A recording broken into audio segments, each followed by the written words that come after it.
There is a song in Omori called By Your Side that encapsulates the entire tone of the game so perfectly.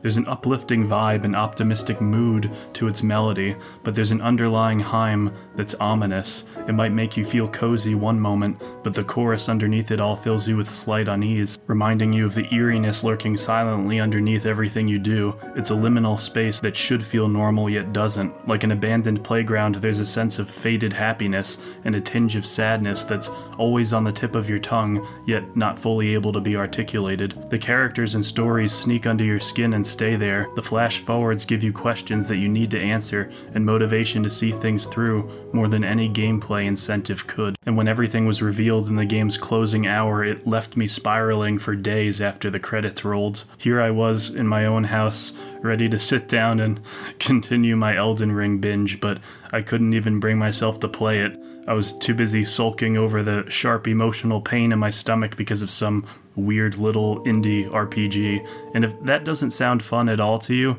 I get it, but I'd really advise you hear me out on this one because I had a lot of the same skepticism on this title that you probably have right now, and having come out the other end, I want to tell you how my perspective has changed. If you're like some people I know, there are definitely a lot of surface level things about Omori that will deter you from playing. It is unfortunate how much of a meme the Depression Earthbound inspired RPG has become, and with how much mental unrest has been malformed by people parading those terms around on their own social media accounts, it can be hard to cut through the noise. It's too bad because it takes away from the actual hardships that have happened to people, the actual crowd that would benefit not only from playing a story that touches on some very deep and unsettling themes, but doing so in a video game medium that presents interesting opportunities other mediums don't. I refuse to let Twitter be the reason I don't engage with powerful storytelling in video games, and I recommend you do the same.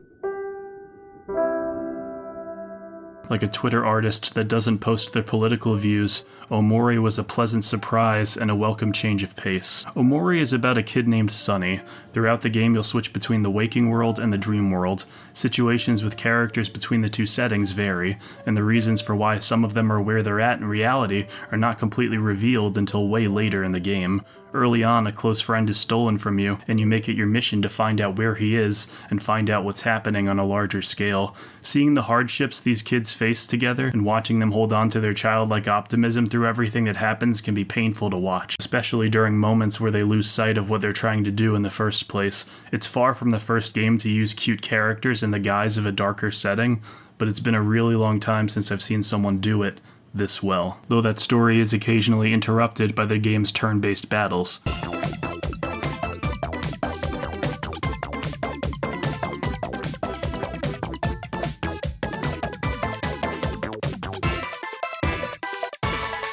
Battles in Omori consist of your typical turn-based RPG flair, but with a couple of twists so that it's not like every RPG out there. There are a handful of different moods your characters can be in: happy, angry, and sad, with degrees of intensity for each of them. They all come with their own set of effects and can have decent impacts on battles. Having your character be happy, for instance, will let them do more damage, but they'll be less accurate as a result. You can also inflict these moods on monsters you're fighting in hopes that it'll be advantageous for your party. Procking angry on a hard boss when I was in the home stretch, just so I could inflict more damage on them to get it over with, was a fun time. Battles don't really force you into these kinds of situations often enough, though.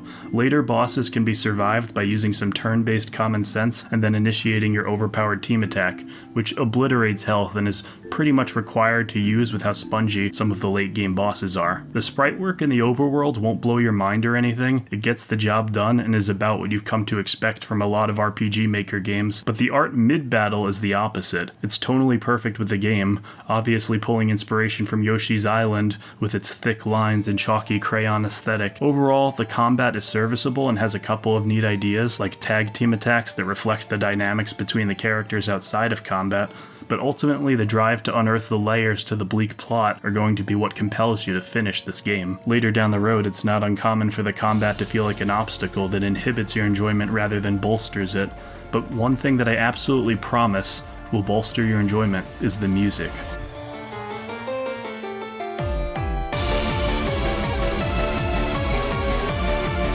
OMORI's OST is an immersive treat. Saying that the tracks reflect the environment they're in is untruthful. Rather, they are literal extensions of the setting. The orchestral pipes of Sweetheart's Castle were infectious and stayed lodged in my eardrums until I'd reheard the deep emptiness of vast forest again. It wasn't uncommon for me to stumble upon what I thought would be the best song in the game, only for it to be topped by the very next encounter. Other art mediums can take a while to create an atmosphere, but music is so immediate, so powerful right out of the gate, that it has the capacity to not just immerse people, but instantly transport them to different places, and that's something that the developers behind OMORI understand very well. The violin score that plays during the final fight will be etched into my brain for years. It was a scary, naked feeling that I had never felt from a musical composition before. The soundtrack, and by extension the story, deals with loss, and even more so, the consequences of living a comfortable lie to hide the truth. Its characters will warm your heart one moment and then break it into a million pieces in the next. With all of that being said, I don't think there's anything wrong with someone playing through OMORI and deciding that they want to make something similar.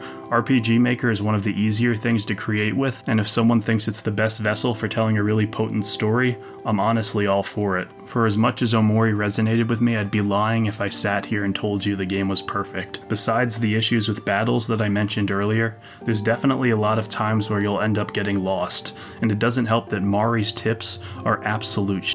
There's also a good chunk of the game's length that probably could have been removed with no real impact on the broader story, especially in the dream sequences, but every hour spent with these characters really does deepen your connection to them and how they'll be impacted later on, so it's not an absolute waste at the end of the day. OMORI's imperfections are worth enduring for the absolute gut wrench that punctuates the end. Like a shark encroaching you under a thin sheet of ice, it's painful and ripping when the story finally snaps down its jaws, but it makes perfect sense because it's been preparing for this moment the entire time. It's therapeutic for those who have had a dark moment in their past they're afraid to share, for those who are afraid disclosing information about themselves will lead to the loss of friends, and for anyone who's worried about an uncertain future. OMORI loathes and ridicules the idea of living a safety life in precedence of the truth. It mocks sulking in a reserved lifestyle, scared of risks and danger. It tells you that regardless of what happens to the people in your life, there is a peace to taking steps outside of your own head, a peace to confronting what you've been putting off and braving the consequences no matter what they might be. It's not an easy answer by any means, but I think it's amazing. I think it's incredible that stories have a capacity to have this effect on us, that characters who aren't real can reach out through the screen and change us fundamentally for the better. There's a limit to what words can convey, because words are a compromise. They can be incredibly moving and immersive, even if some of the scripted fights in OMORI are very trite. There is no substitute for the visual and interactive power that the medium of video games can bring, and because of that, just watching this video would be doing this title a giant disservice. OMORI's asking price is worth it for the ending alone. It'll kick your heart in the ass and it'll marinate in your head for a while, but few stories and games are able to reach so deeply into your heartstrings and pull. If there is any title I'm ever able to convince you to play on this channel, you should make it OMORI.